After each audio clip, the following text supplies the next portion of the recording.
One of the things that many of us have experienced is gaslighting, where narcissists and psychopaths, sociopaths, anyone wanting to control us or another person, looks to scramble the brain and the thoughts to make second guessing everything that we do. If they can make us wrong and have us question every time and then program that in, it means we're literally on a leash the whole time, and our nervous systems, central nervous systems, are all over the place because they can take us from parasympathetic nervous system, that's chilled, calm, relaxed, immediately into fight, flight, fawn, or freeze. And that's a lot of power to have over somebody else. And that's what I see is in the world right now. We have cold-blooded people and warm-hearted people, and then a whole bunch of people in the middle. And getting over that gaslighting, first of all, it's best to get out of the situation. I mean, if you can remove yourself from the situation which is aggravating your central nervous system, because every time you're interacting with that person, your nervous system is going off. It's like, what have I done this time? How have I, whatever it is. Your brain learns to cope by changing the neurotransmitter balance. I've spoken about this in other videos. You can see narcissistic abuse syndrome when looking at somebody's neurotransmitter test. It's literally, low GABA. There's 4 main neurotransmitters, and then there's that govern personality, and there's one which is glutamate, which is the kind of rings all the alarm bells. That's the one that's really high in those of us who've experienced narcissistic abuse. Really high stress neurotransmitters, really low kind of calming and happy neurotransmitters, understandably, because we're not in happy or calm situations. And over years, the brain learns to cope like that, literally changes the amygdala, the kind of all of the thermostat of the brain, basically we become looking out, hypersensitive to everything, understandably, because we're living with people who genuinely want to harm us, because the more they can harm us, and psychological abuse this is really difficult because it leaves no bruises. It's kind of, you're left questioning, is it you? Are you sane? And even though those around you can reassure you and go, oh, no, that's totally not okay, and that's fully crazy what they've done, there is some part of your brain which is always going to question whether or not your reality is correct. And most likely, because it happened way back in your childhood anyway.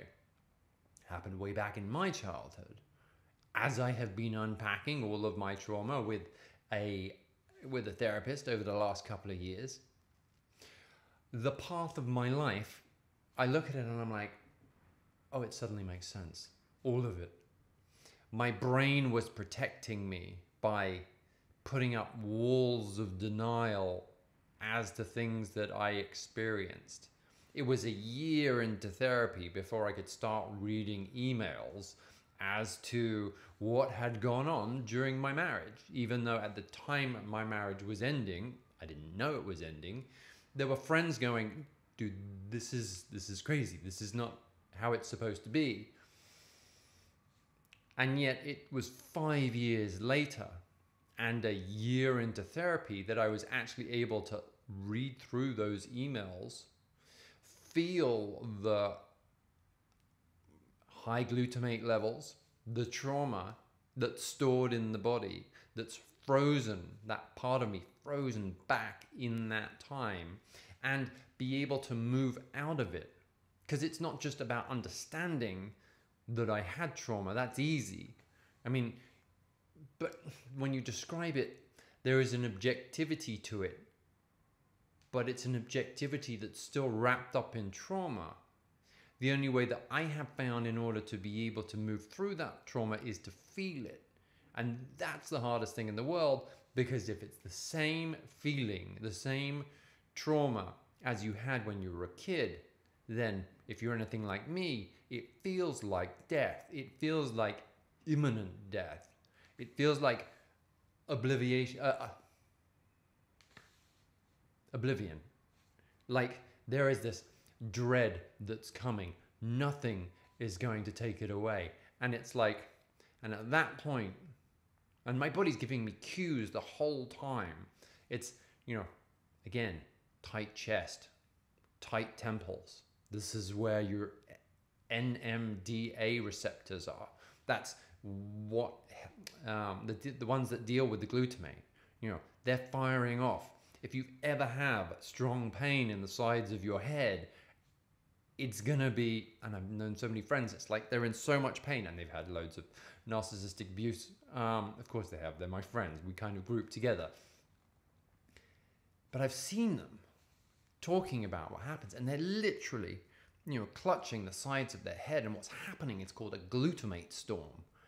And the trauma is happening in that moment as it did whenever it was, the years before, and then when they were kids. And it's, so when it comes up, when I'm feeling my body tensing, chest tightening,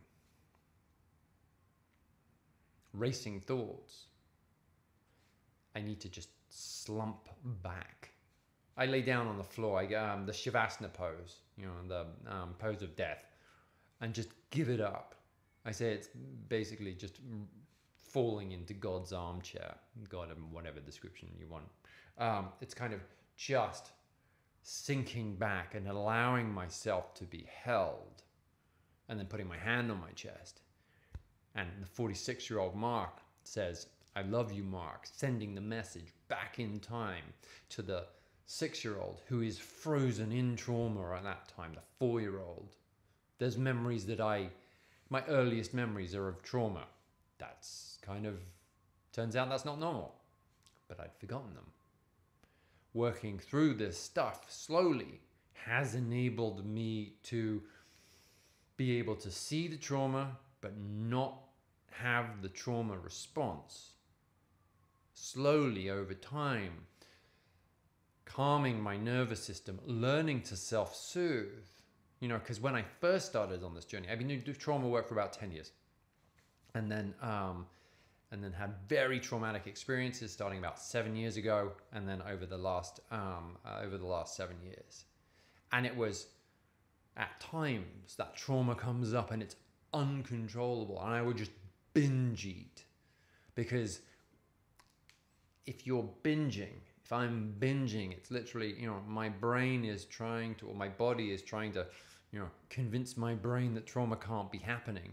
It's anything to try to stop what's going on. And it's completely, you know, if I'm in trauma, then I can't stop it. I am powerless over it. This is not addiction. This is not food addiction. I did a 12-step fellowship for food addiction for 12 years. This is my body and my brain working together to say, fuck, dude, we're about to die. Do anything. Recognizing that. And also, you know, all of this stuff. My stomach was totally wrecked. My thyroid, Hashimoto's, like so many of us who have had these experiences, I found it difficult to express myself.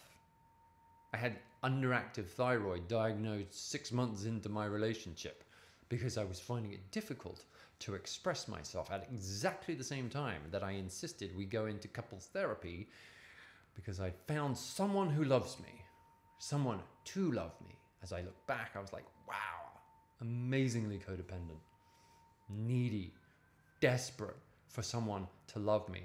It was a total disaster. But how it's ended up, is it because it was such a total disaster? I've had no choice but to work through the trauma, to feel the trauma every day. Where is it? what do I need to do today to take care of myself? To be able to turn up in the world and not have a trauma response that turns me into the effectiveness of a 6-year-old. That fear carried in the belly. It's like a fuck, I'm gonna die the whole time. And people profit from this the whole time. You know, personally and, you know, commercially. Fear sells. And in personal relationships, fear controls. Fear is amazingly profitable. So, understanding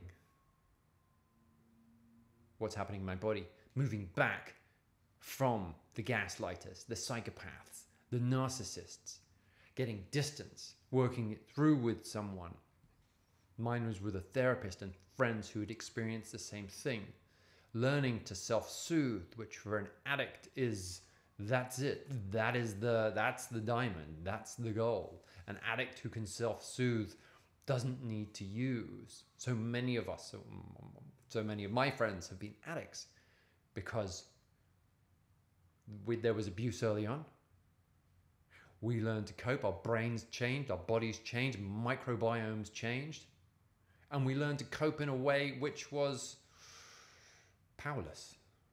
It's not because we're wrong or bad. That's what we got in this life. Those are the cards we got played or got given. And we had to learn to play them. And they can seem like a really shit hand. I'm like, if I compare myself to everybody else, I was a fucking mess in my teenage years. I just went off a cliff. And I'm like, what just? And I beat myself up for so many years. And then slowly unpacking, it's like, oh fuck, I didn't stand a chance. Actually, looking back, working it through, and the therapist is going, oh no, it's not normal for a 15-year-old to experience, for a 10-year-old to experience, for a 6-year-old to experience. It's like, oh, suddenly my life makes sense, and I can find that compassion for myself that I've never had, that I've been developing over these few years.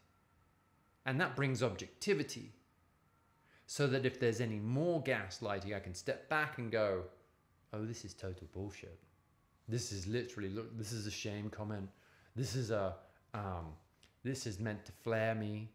This is, you know, communications between empaths, between highly sensitive people and narcissists. It's just, I have to learn how to.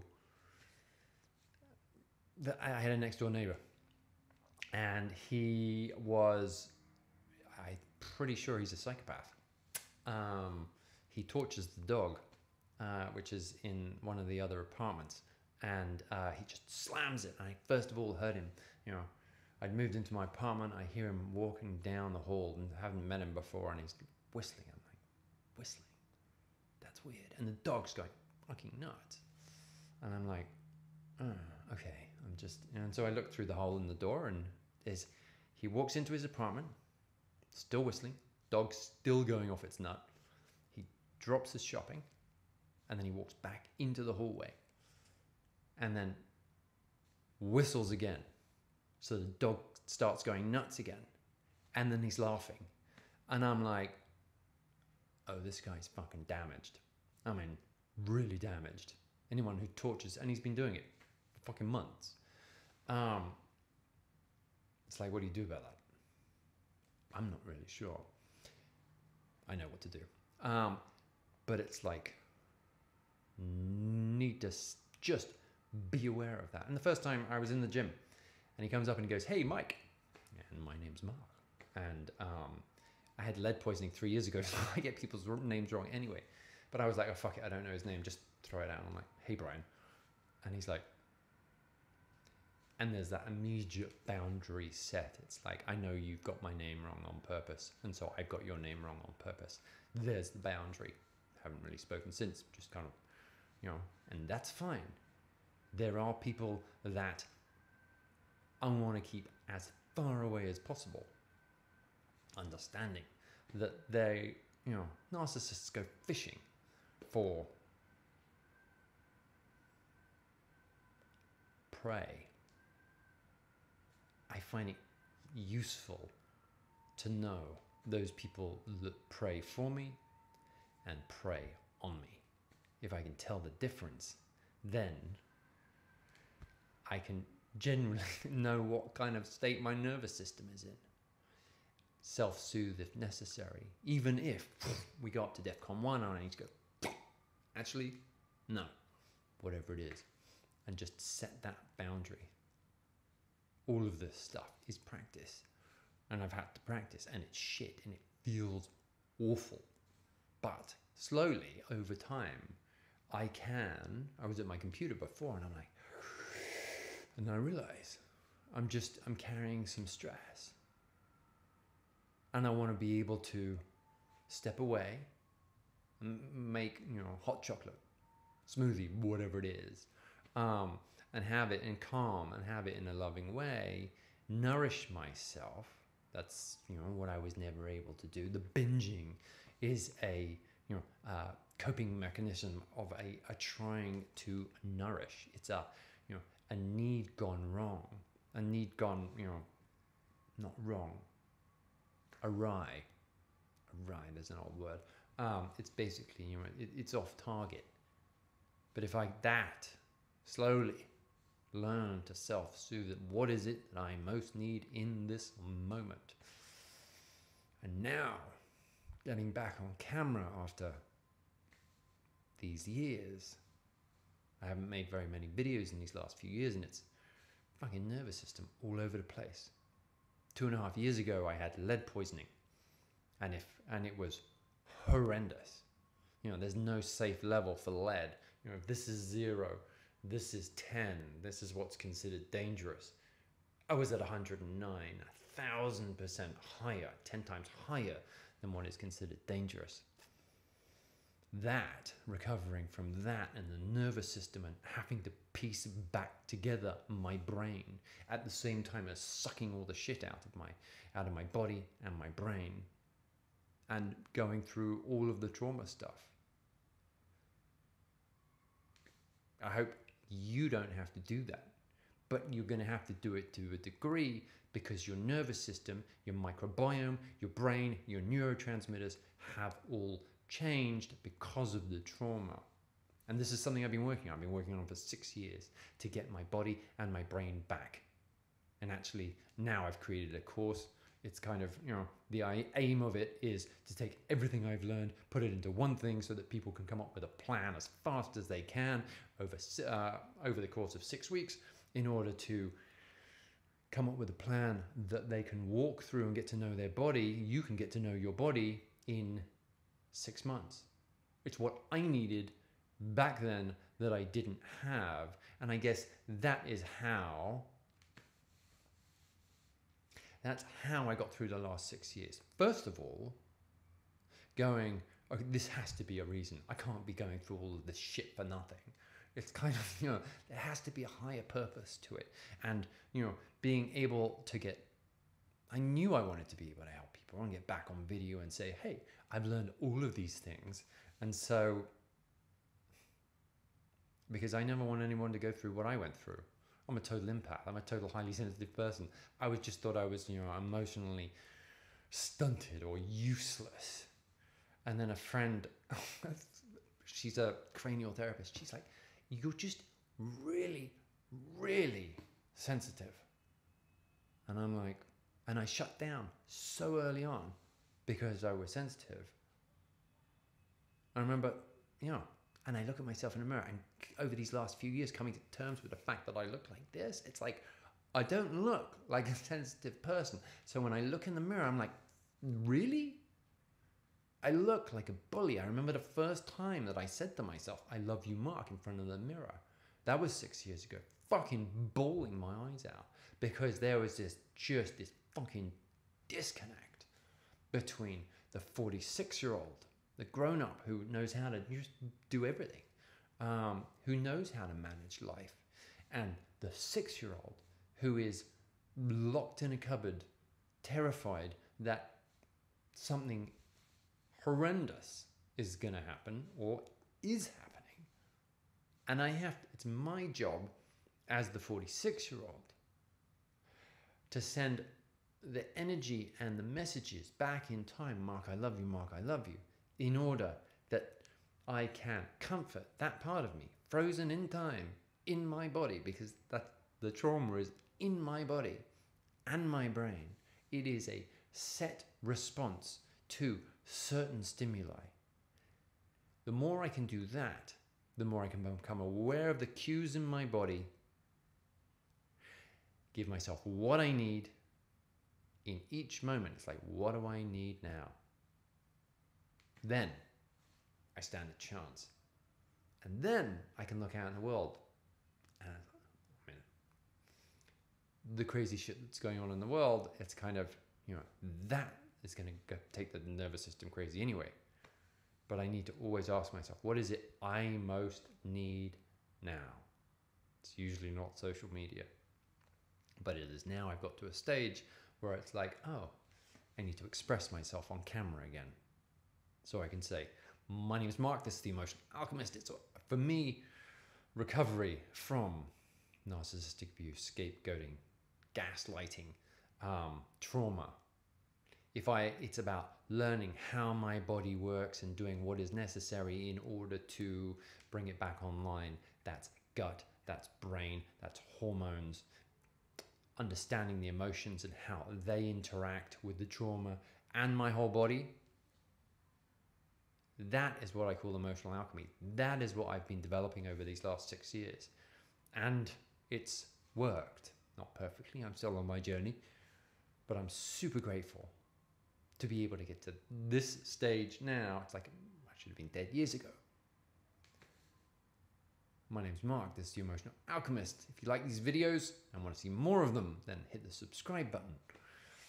And I'll see you in the next video.